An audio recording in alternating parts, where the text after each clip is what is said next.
Welcome to Unity of Charlotte, where our mission is to nurture a deep and mature experience of God through the practice of unity principles. Simply put, we're here to experience God through the practice of these principles, love, grow, and serve.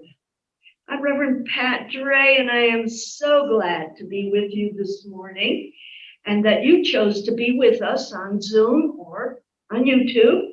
And I want to start today with sharing our statement of oneness and let that lead into our opening prayer. So join me in saying, there is one presence and one power in my life, the universe, God, the good, omnipotent. And take a deep breath and relax in place. And know that there is but one, the one God, the one beloved. And I am made of the very same stuff. The mind of God is eternally good, giving of itself, and it's fully available to me. I believe that all of life contains soul, and that life is God. My faith is built on a strong foundation, which has extraordinary strength. I have rightfully inherited this sturdy spiritual foundation because I am a child of God. I am confident that my foundation can withstand whatever lies ahead of me. Spirit heals me from within, and I hear Spirit's words and loving propositions. I know that the ultimate goal and purpose of my life is to discover and manifest freedom in everything. I pray for our Unity of Charlotte family, and I express my deep gratitude for all of the ways in which they have continued to support our community, with special gratitude for their prayers, all of the support and encouragement that have resulted in the contract for the sale of our building. As a community, we have moved forward firmly in faith and commitment. And the law of circulation operates in and around us and through us here at Unity of Charlotte and our congregation. I know that our prosperity continues to flow through all of our endeavors and through the lives of our congregants. I pray that each in our wide circle known as Unity is fully supported and lovingly protected. I know that each heart is to be filled with joy over this holiday season. I'm deeply grateful for Unity, for this prosperity, for knowing the strength of my foundation and the joy of this community. And I experience this today fully and in the days to come. And join with me in saying, and so it is. Amen.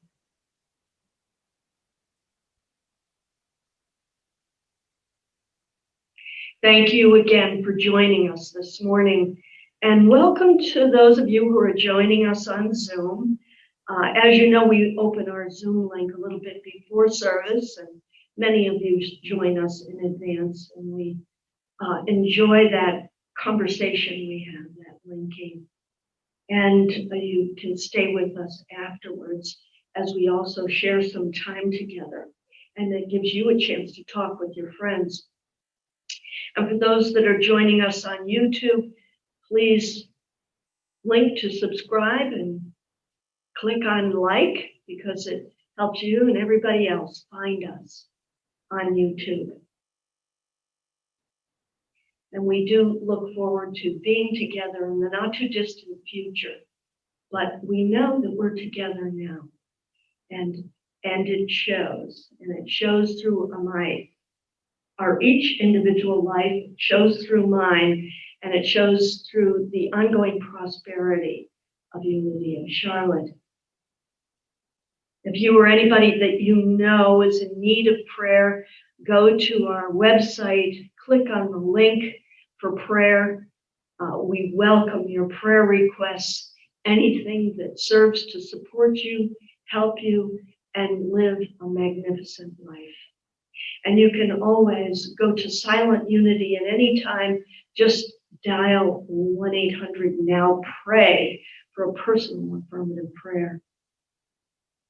And we do have lots of announcements. We have our book club that is starting at 1 p.m. today. Ken Kesey Jr.'s book, Handbook to Higher Consciousness. Boy, I was excited to hear that. I still have a copy in my library. Can you believe that? And it is a wonderful book. It's a perennial. And Reverend Jim will lead the discussion. The Zoom link is at our website. We have Ladies Who Lunch. Mondays with women, you bring your lunch into the Zoom call and you enjoy some social time with some wonderful women. And make your Monday special by joining in. If you don't have that link right now, call or email Barbara, Barbara Rolfe, and or you can call me and we'll include you on that Zoom link.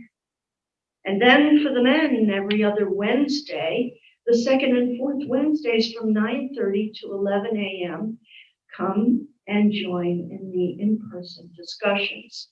And I'm so delighted that the men's group is helping me with the move of our belongings, the things that we're putting in storage that we're not going to be using every single week. I'm in deep gratitude for the Unity men's group for lots of things, the growing consciousness of that group, but also their willingness to dedicate their time and effort to this endeavor.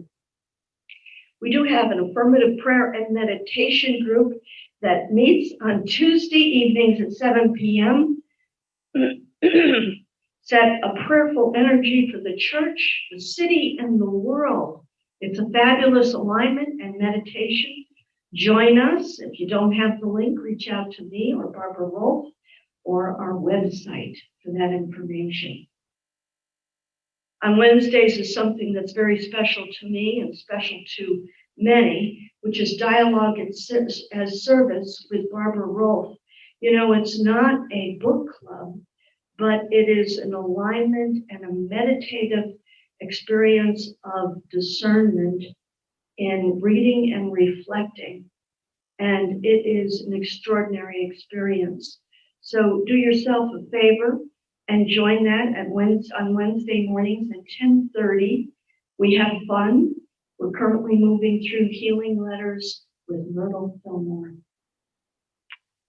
The Course in Miracles works miracles on Thursday mornings at 9:30. And I'm grateful to Reverend Jim last week for yet another wonderful service focusing on the Course in Miracles.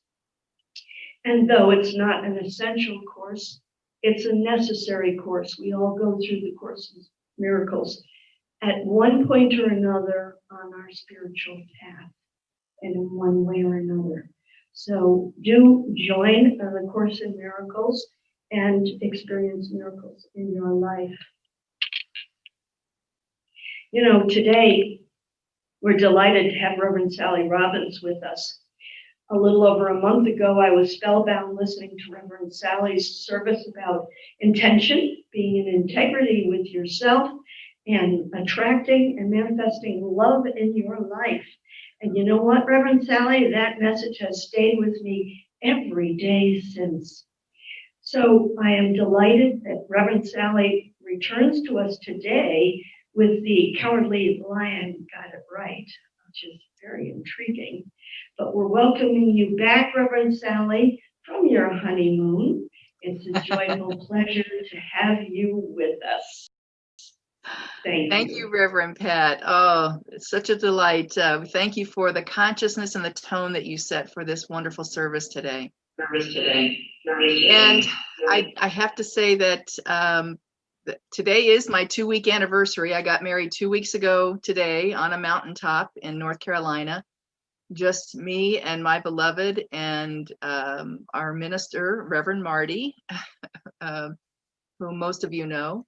And it was the three of us. It was just delightful, and it's been a delight every day since. And I had a teacher many years ago who said, be your own laboratory.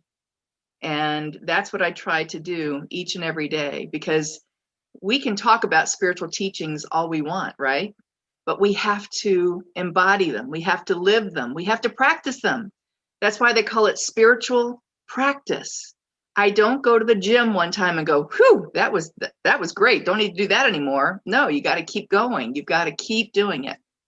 So our spiritual practice is the actual practice of the spiritual philosophies that we teach. So I'm going to start with our affirmation, and let me share my screen so that you can see that right now, and we can say that together. It's about my prayer life. So let's say this together. My prayer life is my connection with God's abundant good. Living in a limitless and loving universe means that unlimited good is always available for me. My daily prayer life is the key that opens the doorway through which God's limitless good flows to me. My prayer life is my connection with God's abundant good. And so we are so grateful as we're coming together on this Sunday morning. And I'm grateful that you are here, lending your consciousness to this group. And I'd like to offer a music meditation right now that will really get us into a space of reverence and holiness. The song that I'm about to play is Everything is Holy Now by Peter Mayer. And so let me share my screen and I'll start that for us as well. Actually, you know what? I chose a different song. It's Word of God Speak, which is just as holy and reverent. So let me share that.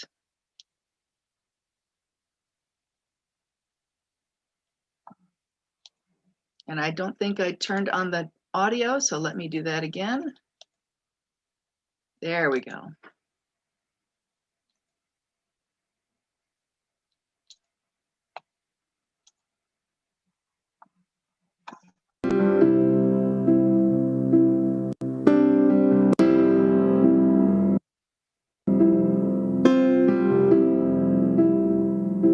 I'm finding myself at a loss for words, and the funny thing is, it's okay. The last thing I need is to be heard, but to hear what you would say. Word of God speak, would you pour down like rain, washing my eyes to see your majesty, to be still and know that you're in this place. Please let me stay and rest in your holiness. Word of God speak.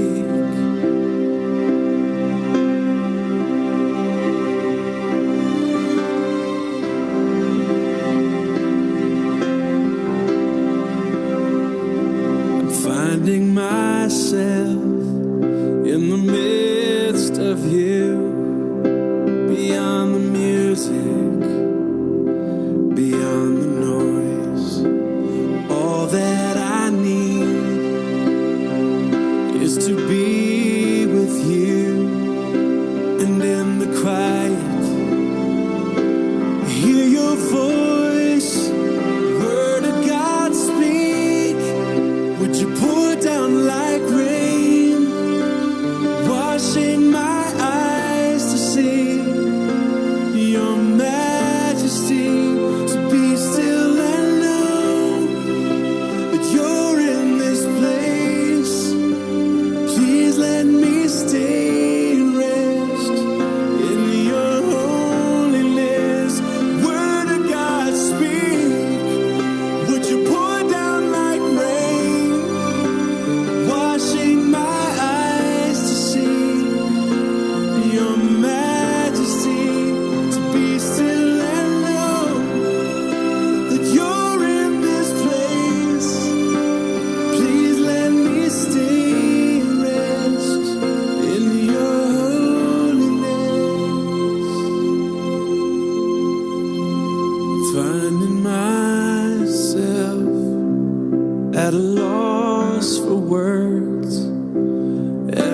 funny thing is, it's okay.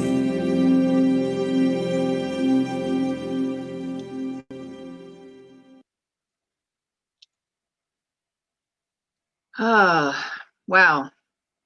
That always gets me. That is a wonderful, wonderful way for us to start our morning and to know the truth of who we are, that we are the vessels of spirit coming together, where two or more gathered, there is the great I am. And so I'm going to start my talk, which I think many of you might get some relevance from this, because my talk today is all about the Wizard of Oz. The Wizard of Oz, and the title is The Cowardly Lion Got It Right. And so I chose this because there are many times when I see us moving in the direction and really trying to make sure that we have, a really good grip on things in our life. And the one thing that I think that really makes a difference sometimes is something that is related to the cowardly lion. And so I want to start with how sometimes, I don't know if you're like me, I love music. Any other music lovers out there? I love music. And I have found sometimes that I think I know what the lyrics are, but I'm singing them wrong. And then someone will say, "Hey, Sally, that's not what they're saying." And I'll go, oh, I had no idea. Well, I found a website that is actually dedicated to this. And it started with the song Purple Haze by Jimi Hendrix. And do you know the lyric there from Purple Haze? "Excuse me while I kiss the sky." Well, apparently some people misinterpreted that and thought he was saying, "Excuse me while I kiss this guy." So the website actually is called kissthisguy.com. And it's all about people who got the wrong lyrics. So there are a few other examples on this website.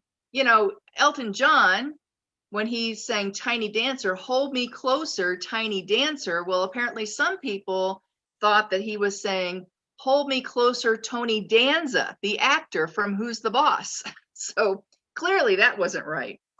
Then with the Rolling Stones, singing "I'll Never Be Your Beast of Burden," someone thought it was "I'll never leave your pizza burning." And even the Fab Four got in the midst of this. "The girl with kaleidoscope eyes," that very famous line, apparently was misinterpreted as "the girl with colitis goes by." Very different meaning. And then, of course, Bon Jovi. Who doesn't love Bon Jovi, right? When he's singing, "It doesn't make a difference if we make it or not," his famous "Living on a Prayer" song. Well, apparently someone thought that he was saying, "It doesn't make a difference if we're naked or not." Again, huge difference. And last but not least, John Fogerty of CCR, Creedence Clearwater Revival, easy for me to say. When he's singing "There's a Bad Moon on the Rise," apparently it was widely thought to be "There's a bathroom on the right." Now, this became such a myth and folklore that it got back to John Fogerty that people were singing "There's a bathroom on the right." So he actually, in concerts these days, he actually, as he's strumming his guitar, he'll start motioning "There's a bathroom on the right." And so people are now tuning in for that because he's playing along with the joke. There's a bathroom on the right. Well, there are times when we get it wrong, right? There are times when we clearly have something that is not accurate. But the person who did get it accurate was the Cowardly Lion. Let me explain. Now, we all know that Dorothy ends up in the land of Oz, and she meets these wonderful characters, and she finds that the Scarecrow wants what? A brain, right? The Tin Man wants a heart. But the Cowardly Lion, when he is asked what he wants to get from the wizard, he says courage, courage. And I've thought about that a lot since seeing that beloved movie. I watch it pretty much every year because I think that The Cowardly Lion really had the crux of what everyone else was looking for. Because if you don't have courage, you don't have anything else. You don't have the capability to love, to fully love and be present in a relationship, right? You don't have the wisdom because you're not willing to get in there and stand in the fire and learn the nuggets of wisdom that come from challenge. And so courage is the underpinning of all of these other great qualities, which we hope to have. But it takes courage to really set the bar and to move us along in a way that we are staying on our growing edge.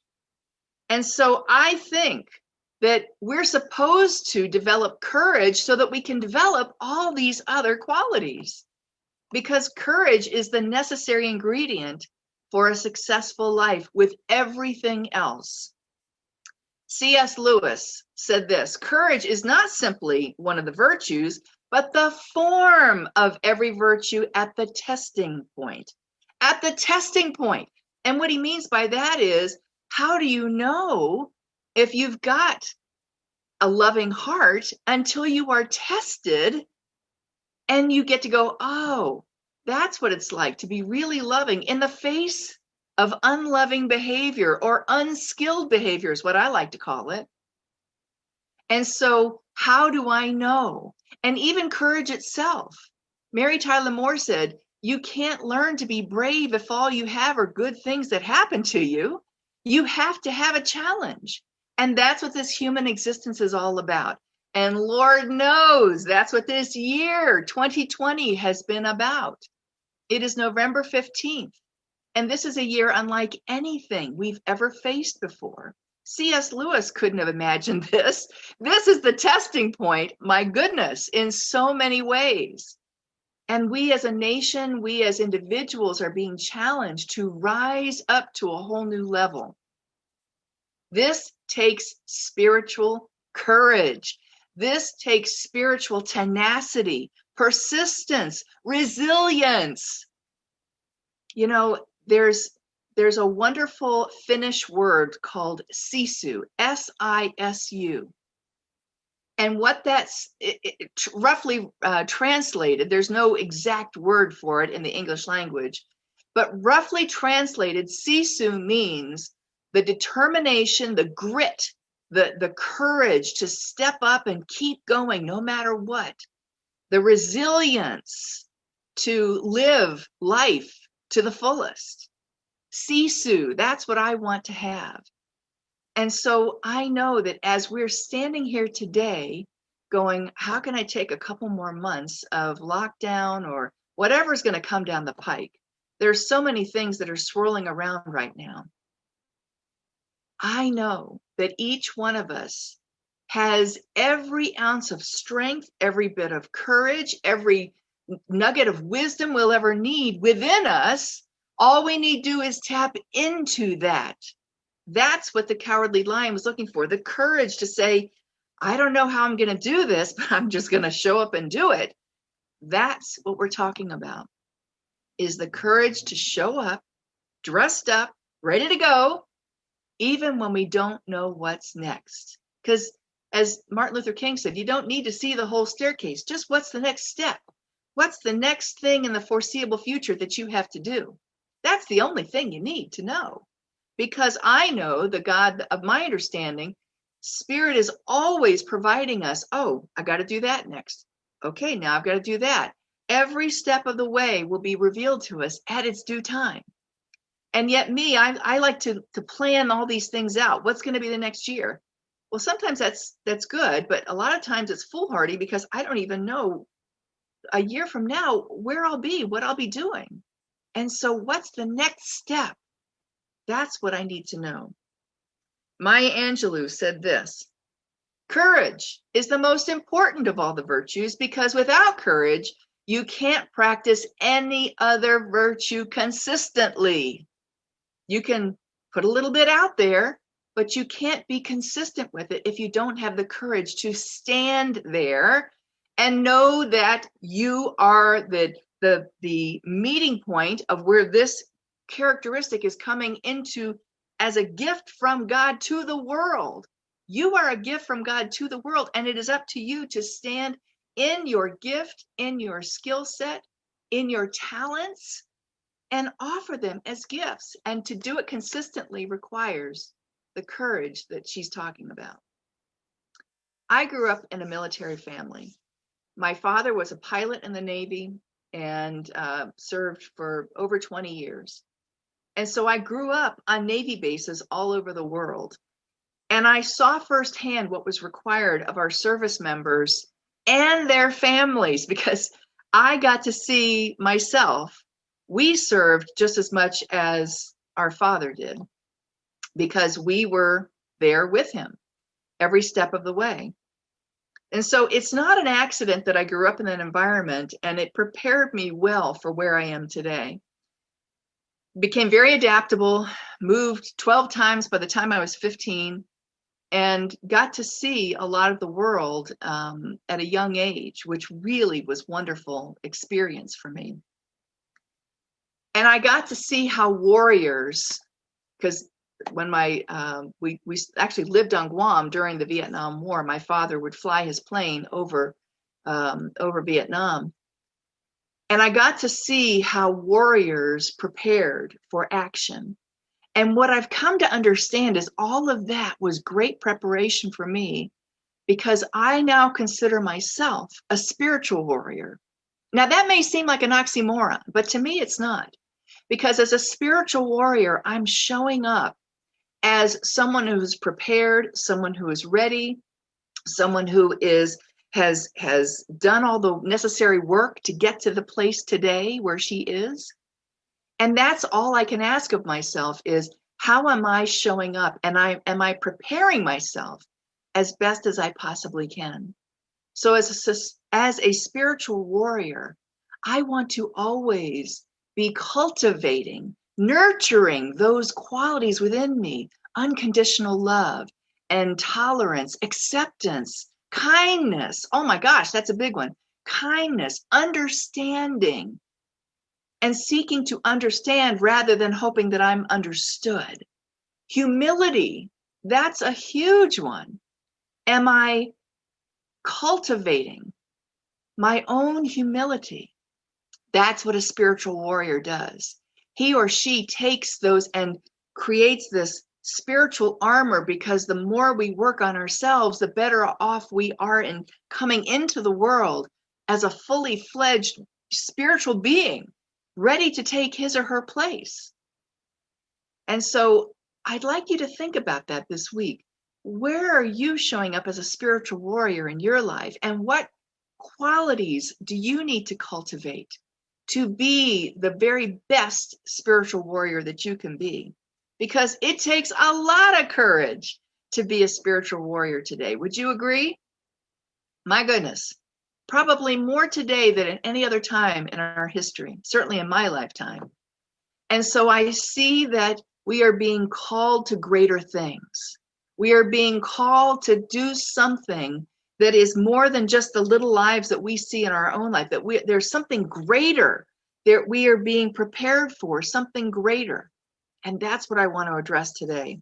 E.E. Cummings said this: it takes courage to grow up and become who you really are. Who you really are. Not some idea of what we think we might be that our parents taught us, that society taught us, that our workplace taught us, but who we really are, which is fully fledged spiritual beings with all of our human flaws, imperfectly perfect, coming into the world and saying, here I am, I'm going to give it my best shot. That's what we're here to do, to be authentic and real and vulnerable. That takes tremendous courage, tremendous courage. I counseled a woman who came to me for pastoral counseling years ago. And she came to me, she was quite upset. And she said, Reverend Sally, I just hate my job. She said, I can't stand it. I go to work every day. and I count the minutes until I can leave. It's just the darkest place. I can't stand my boss. He picks on me. He's a bully. I really hate that my sense of justice really comes up every time. And she said, I see him picking on other people, and it really just bothers me to see that. And then my coworkers are always complaining, and no one takes responsibility for their work. And it's just a really awful, awful place. And so I let her go on, and it was just pouring out of her. And she said, what should I do? I need this job, and I don't know what I can do. And I said, what if, and I'm just going to throw this out there, what if your only job was not the job that you're showing up for, that you get paid for? That's a wonderful thing in itself. But what if your real job, the job that you really are there to do, what if your real job was to show up and be a light in that place of darkness? To be the light where there's no other light shining, or they're so dim it's really hard to even operate in the dense energy of that. What if you were there to be that light, and be it consistently and beautifully, and just show your light to the very best of your ability? And she went, oh, wow, I never thought about it like that. Well, she left. She reported back to me a few weeks later, and she said, I can't believe what a difference. I decided that I was going to be that light. And she said, I didn't change anything except my intention. I just set the intention that I was going to be there and be a light to the very best of my ability. And she said, you know what happened? People started changing around me. My boss started treating me better. The people that I work with were nicer. And she said, nothing else changed, but there was a shift, a real shift that happened when I set the intention to be the light. I've never forgotten that story, because she took her intention of being a spiritual warrior to heart. And she decided in that moment that she was there to do something greater than she was. She totally stepped up to the plate and said, I'm here to be a light. She reported much later that she had left the job eventually, but she left it in a very different way, not hating it and not going, well, good riddance, I'm so glad I'm out of there. She left it knowing that she'd made a powerful difference in the lives of those people and in that place that she worked. You too, you, I'm talking to you, have something within you right now that is a pure gift to the world.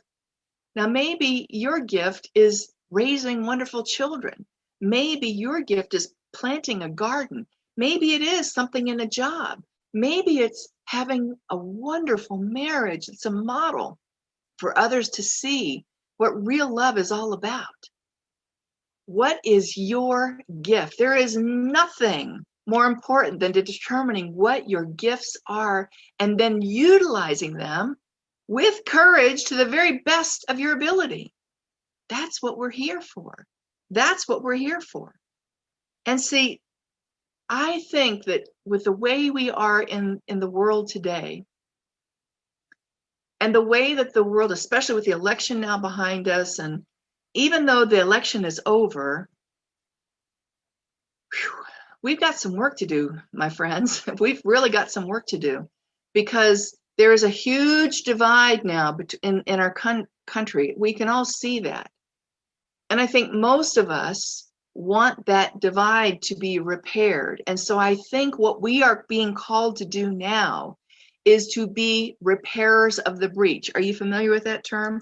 It actually comes from Isaiah 58:12, to be exact, and it says this: your ancient ruins shall be rebuilt. You shall rise up the foundations of many generations. You shall be called the repairer of the breach, the restorer of the streets you live in. Now, this is a picture of after Hurricane Katrina hit in the 9th Ward, the lower parts of New Orleans, where the the levee literally was demolished. And so it flooded the entire neighborhood there. And so they had to repair that breach. They had to get back to a place where the city was being protected again. We are now being called to be repairers of that breach. And what do I mean by that? Any place where I see that there is divisiveness, where there is strife, where I don't want to be a part of that. I want to be a repairer of that. Does that make sense? So I want to understand what the other side, maybe that someone that is a complete opposite philosophical ideation that I am, let's come together. How can we come together? It takes understanding of each other and having conversation. We've lost that art of conversation. How can we come together again and be soul to soul, human to human? That's what we're being called to do. The other thing about being repairers of the breach that is really important to me is finding within myself, because at the end of the day, all I can really do is I can't control the outside events of my life. All I can control is how I live my life and how I react to life. So where in me am I causing a breach? Where am I sowing hatred rather than love? Where am I holding back from someone because I don't think that they're the right political party, whatever. There's all kinds of things that I have to look within me. Where do I need to heal that part of me? Because then, and only then, can I step into the world as a fully healed human being, ready to go and say, let's do this. I have to take responsibility for my part in this. Because if I see it in my outer world, there's something within me that is believing in division. There's something in me that is believing in any of the chaos that's swirling around. How can I heal that part of me to know that God is the source of love and kindness and compassion and mercy and beauty and power and life and love, and focus on those things versus the things that make us different? Because at the end of the day, we're all of the same species, the human race, and we may have differences, but they are not unovercomable. Yes, that's the word. They are not that we can't rise to the challenge. And so I'm throwing down the gauntlet to you this week. How can you be a repairer of the breach? How can you bring together that which might be asunder? How can you say, I don't want to be this way with another person. I want to have a clean slate. I want to understand them as best as I possibly can and love them, even if I don't understand them, but still love them for exactly who they are. And not demanding that they change, not demanding that they be something different, but love them for who they are. Guess what? We're coming up to a time where we're gonna really get to practice that. If you're gonna be with family, that's the perfect place, because sometimes it's our birth family where we have the greatest challenge of being with someone and go, don't know if I can handle it this holiday season.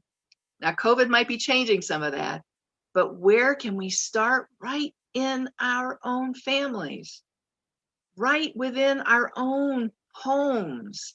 Where can we find ourselves to be and challenge ourselves to be more loving, more courageous about standing for unconditional love and not requiring anyone else to change? Because at the end of the day, the only one that I can change is me. Let me give up this idea that I get to try and change somebody else. What a foolhardy idea that is. I can only change me. And so it takes courage. The Cowardly Lion got it right when he said, give me courage. Give me courage so that I can stand as a testament to unconditional love, even when unloving actions are being hurled at me. Even when speech that I consider hateful is being hurled at me. Let me be love. Let me be compassion. Let me be understanding. That's the testing point. That's the place where we get to find out what we're really made of.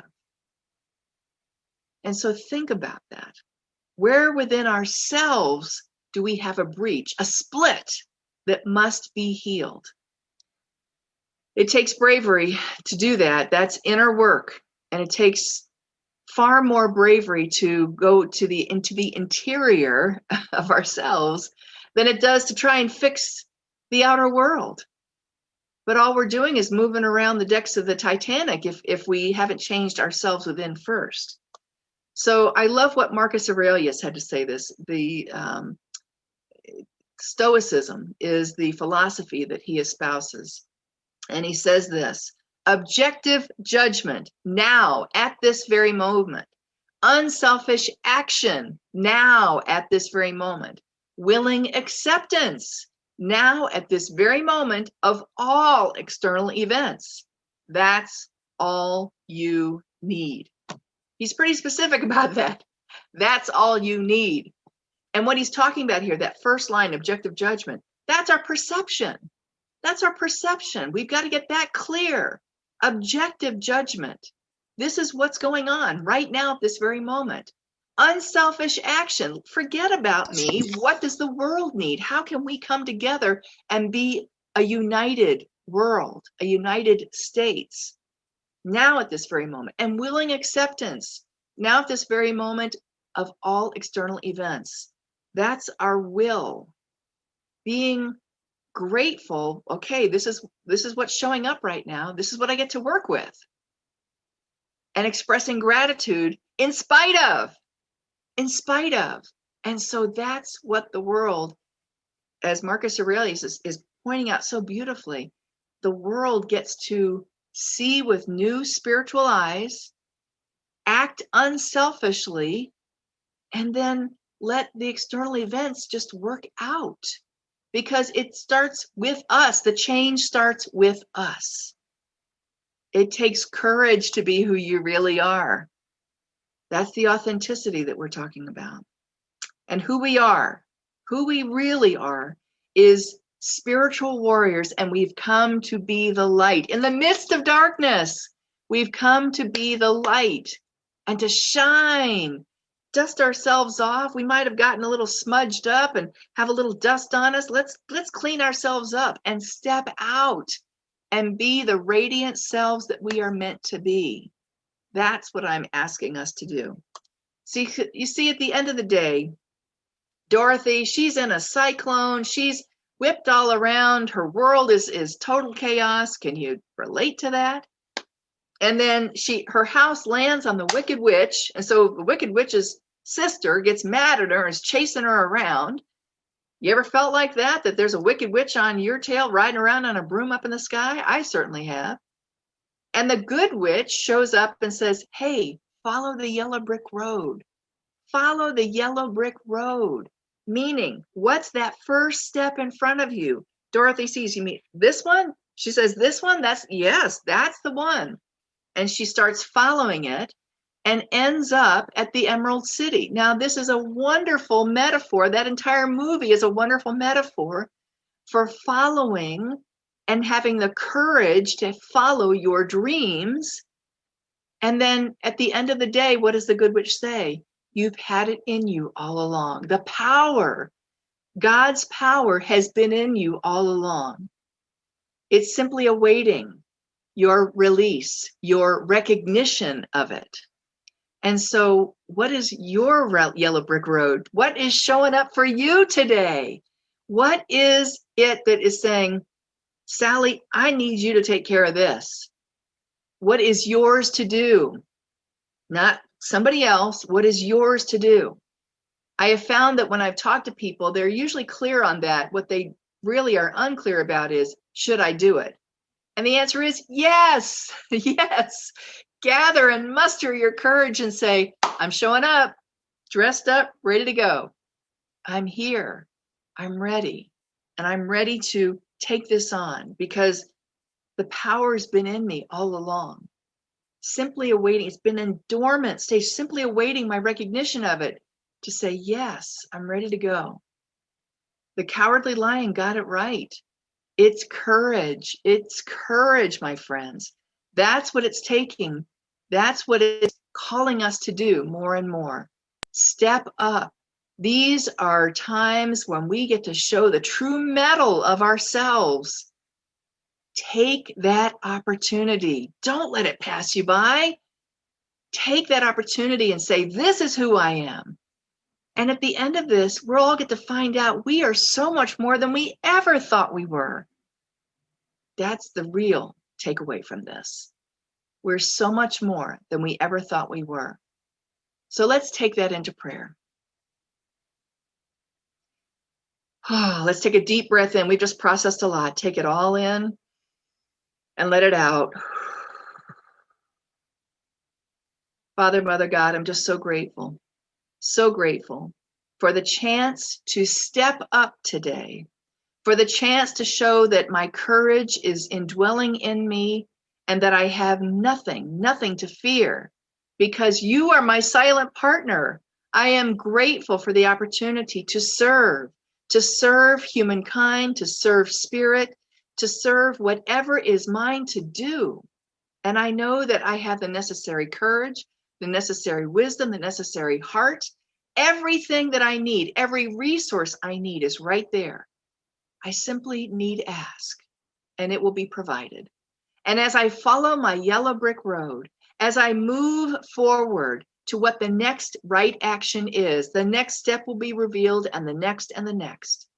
So I simply surrender. The Wicked Witch said, surrender, Dorothy. I am surrendering. I am surrendering to the spirit within, which has every bit of wisdom I will ever need. And before any question I have is asked, it is answered.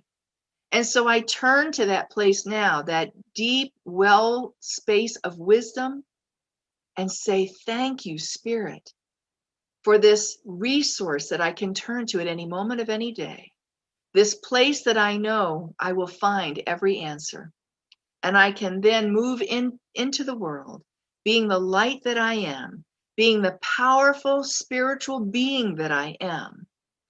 And by simply saying yes, yes, a full-bodied yes, not a wimpy yes, a full-bodied yes. I am ready to go. And I'm ready to take on whatever chaos, whatever breach is in my way. I know that I have the capability to bring things together and to be the repairer of that breach. I am being called to a greater manifestation in my life today. And so I am grateful for this opportunity to serve, grateful for this opportunity to direct the law and know the truth of my being, that I am here to be so much more than I thought that I was. Oh, with a grateful heart, I'm just saying, thank you, Spirit. Thank you, Spirit, for all that is, and all that is yet to be. We have such greatness within us. We simply let it go, knowing the truth is here and now. And so we simply let it be. And together we say, and so it is. Amen.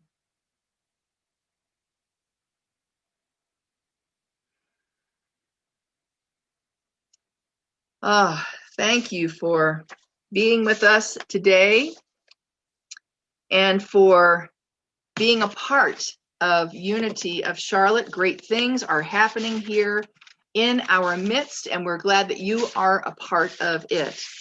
If you received anything today, and I sure hope you did, I hope that the just being here, being a part of this wonderful group, lifted you to a place, and maybe there was a revelation for you that happened. But we now get to enact that law of circulation. As we give, so we receive. So if you feel so inclined, I would ask, let me share my screen again so I can pull that up. I can pull the slide up for you so that you can see that. And there we go. So now is our time when we are offering. We are offering our gifts and tithes. We have several ways to do it. The first way is you can, if you'd like to, the old-fashioned way, snail mail. You can mail us a check to Unity of Charlotte. You see the address right there. And the easy way is to go to unityofcharlotte.org. That is our secure website. And you'll see many places there where it says donate, and just click on that. And you can donate any amount that you choose. And that allows us to continue the work that we are doing. So we are grateful for any and all gifts that come to us. And so we thank you for including us in your financial prosperity as well as your prayers. Unity of Charlotte is in a time of transition, and so all prayers are greatly, greatly accepted and appreciated, because we know that we are moving into a wonderful new way of being in 2021. There'll be more to come about that. So as we offer our prosperity, we have a blessing for that. So if you'll say that with me: joyously I give this gift, knowing the divine presence blesses and multiplies all that I am, all that I have, all that I give, and all that I receive. Thank you, God. And so we will close with our prayer for protection. As we always do, I love saying this at the end of each and every service. The light of God surrounds us. The love of God enfolds us. The power of God protects us. The presence of God watches over us. Wherever we are, God is, and all is well. And we really do believe that. Thank you again so much for being a part of our service today. If you like, you can stay on for a few minutes. We're going to have a time of just sharing and seeing how, checking in, seeing how people are. So I invite you, if you'd like to unmute yourself, or if you have other things that you need to go and do on your Sunday, we bless you on your way. We thank you for being a part of our Sunday service. Thank you to all of you. And thank you, Alan and Tiffany, for all the behind the scenes, and Reverend Pat for being a part of the beginning of our service today.